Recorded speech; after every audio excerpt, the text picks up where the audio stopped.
Hello, this is Carrie Sidbury, your mortgage loan originator. So in the first two videos, we talked about credit, we talked about collateral, and now we're going to talk about the capacity to pay. So this is part 3 of a 3-part series.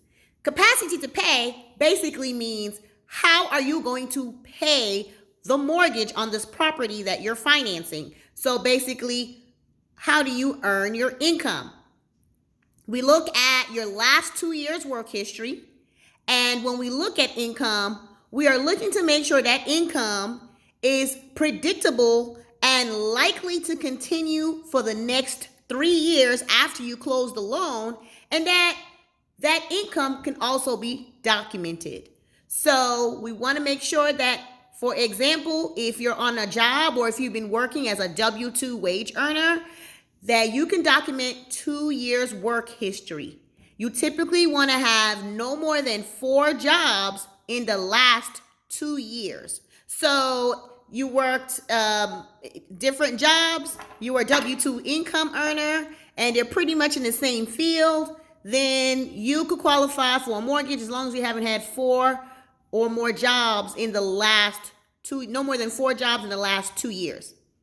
Next, that type of income that you would also have is income from self-employment or commissions or contracting. They're usually all one and the same because that income is not predictable unless we have a history of it. So we will require a 2-year history of any income such as self-employment income, commission income, 1099 income, and even part-time income. In most cases, will require a 2-year history to make sure that income is likely to continue for the next 3 years after you've closed on the mortgage, and that income is predictable. How is it documented?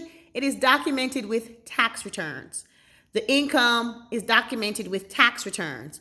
The income that was taxable, so the income that you paid taxes on, especially if you are self-employed in 1099, we will average out the most recent 2 years tax return. So for example, it's 2020, and we would be looking at the 2019 and 2018 tax returns and looking at the taxable income, averaging those over 2 years to give you a monthly income. You'll also be required to provide what are called your most recent year-to-date statements for your profit and loss or your earnings. So that will be from January 1st to the year. So right now it's July the 21st. So from January 1st to July 21st, or from January 1st to June 30th, depending on how you and your tax professionals keep your books, we want to see what that income is. If it's in line with the income that you've documented for the last 2 years by how much you paid on your tax returns. There are some exceptions. For example, if you are, and this is recently within the last couple of years, if you're a W-2 income earner and you happen to be a truck driver, or you're a W-2 income earner and you work on all commission, you sell furniture, you sell cars, you sell mortgages, then we would look, as long as you're with that same company for the last 2 years, we can use your income from your most recent 2 years W-2 in order to say that's the income, because it shows an average before you file your income taxes. So that was as of 2018. 2019 W-2s can be used for your 2020, for any loans you can be used to document your historic income for commission employment. For example, truck drivers that are paid per load or things like that, people that sell homes, not homes, people that do mortgage loans, your W-2, but you're all commission, and car salespeople, things of such. That income is documented with tax returns, but you can use your W-2 income to substantiate that. So let's make sure we do a recap, because I'm doing this from my brain. W-2 income, simple, your last 2 years W-2, most recent 30 days paycheck stubs. That's how we determine what you're making right now. For self-employment, we look at your most recent 2 years tax returns, your taxable income, and then we also get a year-to-date of your profit and loss statements to show that those earnings are still aligned with what was earned over the previous 2 years. If you are a truck driver for example, or someone that works on all commissions, antique salesperson, jewelry salesperson, loan officer. What's another one? Someone that sells furniture or sells automobiles, then we would average out your 2 years earnings that are on your W-2.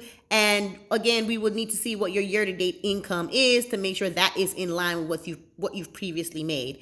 So other than that, there are other forms of income, but those are the main two, whether someone is self-employed and commission or if they're a straight W-2.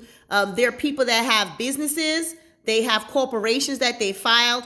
All of those will be when you apply for your mortgage loan with your loan officer, they will tell you what specific documents you need. So whenever you turn your tax returns in, you are going to turn in your business tax returns and your personal tax returns. There are some people, I definitely want to speak to this, that have Schedule C. They're sole proprietors. They have a side business. They have a Schedule C. That income, we will need your tax returns if you're trying to use income to qualify for a mortgage loan. Now, a word to those who have side businesses that have income. They have a W-2 income and then they have a side business, and that business has a loss and the tax returns are required. That, if it's a loss, is going to be removed from the W-2 income. So you want to definitely get some consultation on that. And that's it. So again, this is Carrie Sidbury, your mortgage loan originator. I hope this information was of value to you. Please like and share and subscribe. If you're in Georgia and Florida, I would love to bring the money to the closing table for you. Again, this is Carrie Sidbury, your mortgage loan originator. Bye for now.